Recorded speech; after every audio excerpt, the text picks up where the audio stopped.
রাতের খাবার মানেই হচ্ছে হালকা খাবার কিন্তু স্বাদে গুণে পরিপূর্ণ। হ্যালো এভরিওয়ান, কেমন আছো সবাই? আশা করি ভালো আছো, সুস্থ আছো। আমরাও বেশ ভালো আছি। নতুন একটি ভিডিওতে সবাইকে অনেক অনেক ওয়েলকাম। আমি আজকে বানাবো নান রুটি আর চিকেন। তো তার জন্য আমি কুসুম উষ্ণ গরম জল নিয়ে নিলাম আর তার মধ্যে চিনিটা দিয়ে নাড়াচাড়া করে ইস্ট 1 চামচ দিয়ে ভিজিয়ে রাখবো।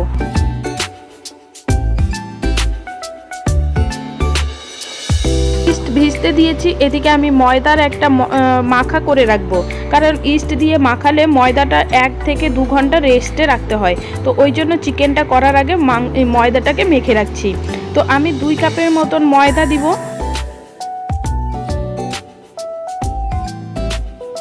ময়দাটাকে শুকনো অবস্থাতে একটু নাড়াচাড়া করে নিলাম। তারপর ময়দার মধ্যে হচ্ছে পরিমাণ মতো লবণ দিয়ে দিলাম।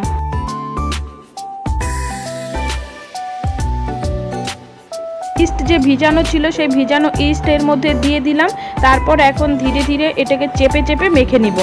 আর একবারে সম্পূর্ণ জল দেওয়া যাবে না, একটু অল্প অল্প করে জল দিতে হবে, না হলে জল বেশি হলে আবার পাতলা হয়ে যাবে। তো ময়দার মণ্ডটাকে আমি নিচে নামিয়ে নিলাম। এখানে 3 চামচের মতো আমি তেল দিব। তেল দিয়ে দেখো ময়দাটাকে টেনে টেনে সুন্দর করে মাখাচ্ছি, যাতে সম্পূর্ণ ময়দাটা অ্যাডজাস্ট হয়ে যায়।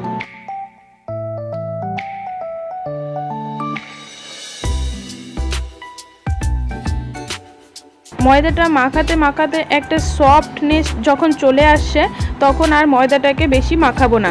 হাতের তালুর মধ্যে বেশ খানিকটা তেল নিয়ে ময়দাটার সারা দিকে লাগিয়ে দিলাম। এখন ময়দাটাকে ঢাকা দিয়ে রেস্টে রেখে দেবার পালা। আর এদিকে চিকেনটা যে করব তার সমস্ত তোড়জোড় করব। এই যে চিকেনগুলোকে ধুয়ে পরিষ্কার করে গামলার মধ্যে নিয়ে নিলাম। আর এখানে আছে 700 গ্রামের মতো চিকেন। আর বড় সাইজের একটা আলু 4 টুকরো করে কেটে তার উপরে দিয়ে দিলাম সমস্ত পেস্ট করা মশলা, যেটা নর্মালি আমরা ঘরে খাবার জন্য পেস্ট করি মশলা, সেগুলোই। তারপরে উপর থেকে দিয়ে দিলাম পেঁয়াজ কুচি বেশ খানিকটা।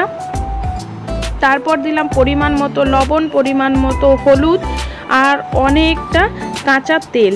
কারণ আমি চিকেনটাকে একসঙ্গে সমস্ত মশলা সমস্ত কিছু দিয়ে মেখে তারপরেই করব, যার কারণে একটু বেশি করে তেলের পরিমাণ দিতে হলো।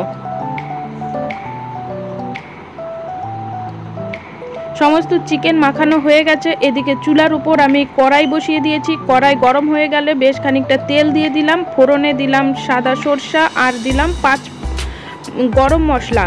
গোটা গরম মশলার মধ্যে ছিল দারচিনি, লবঙ্গ, এলাচ আর হচ্ছে 2টো গোলমরিচ।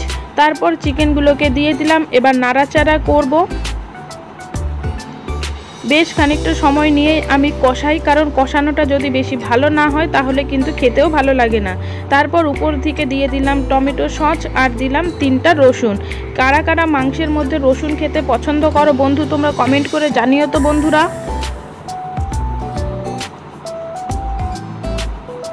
নাড়াচাড়া করতে করতে দেখো কি সুন্দর একটা গ্রেভি টাইপের চলে আসছে।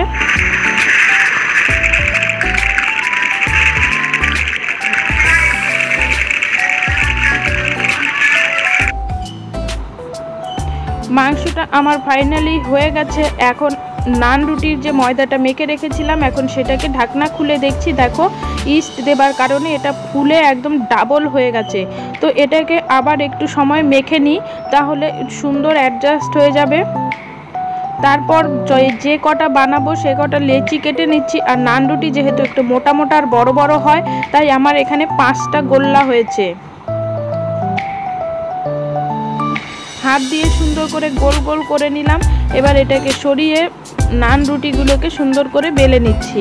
আমি ময়দা দিয়েই বেলছি, হাত দিয়ে একটু চেপে চেপে নিলাম, তাহলে আর হচ্ছে এক জায়গায় জড়ো হয়ে আসবে না। কারণ ময়দার জিনিস বেললে আবার কিন্তু গুটিয়ে ছোট হয়ে যায়। আর লেচিগুলো কাটার পর যদি আবার 5 মিনিট রাখা হয় তাহলে কিন্তু সেটা আর ঘুরে আসে, ছোট হয় না। তো যাই হোক, আমার এদিকে তাওয়া বসানো হয়ে গেছে। তাওয়াটা গরম হয়ে যাবার পর সেই রুটিগুলোকে দিয়ে দিলাম। আর এই অবস্থাতে আমি গ্যাসের ওভেনের আগুনটা রেখেছি লো ফ্লেমে। আর রুটিগুলো কিন্তু উল্টে পাল্টেই ভাজতে হয়, একদম হালকা আছে। তো দেখো রুটিগুলো আমার ফুলে টুমটুমা হয়ে গেছে। এরকম করে আমি 1টা 2টো করে সবগুলো ভেজে নিলাম। আর উপর থেকে আমি বাটারটা ঘষে দিচ্ছি। কারণ নান রুটির মধ্যে বাটার না দিলে কিন্তু নান রুটি খেতে বেশি টেস্ট আসে না। এই যে দেখো সবগুলো আমার নান রুটি রেডি হয়ে গেছে। এখন চিকেনটাকে বাটির মধ্যে তুলে নিচ্ছি। শুধু বানালেই তো হবে না, থালার মধ্যে সার্ভ করে তারপর খাওয়া দাওয়ার পালা। চিকেনটা দিয়ে দিলাম, এদিকে 3টা নান রুটিও দিয়ে দিলাম, আর 1 প্লেট ভর্তি করা স্যালাড আছে। রাতের খাবারের স্যালাড না হলে কিন্তু খাবার জমজমা হয় না। তো রাতের ডিনারটা আমার কেমন লাগলো আর রেসিপিগুলো কেমন লাগলো বন্ধুরা তোমরা অবশ্যই কমেন্ট করে জানাবে। যদি ভালো লাগে তাহলে চ্যানেলটাকে সাবস্ক্রাইব করে একটা কমেন্ট করে দিবে, আর তোমরাও বাড়িতে বানিয়ে খেয়ে নিবে। সবাই ভালো থাকবে, সুস্থ থাকবে, টাটা বাই বাই।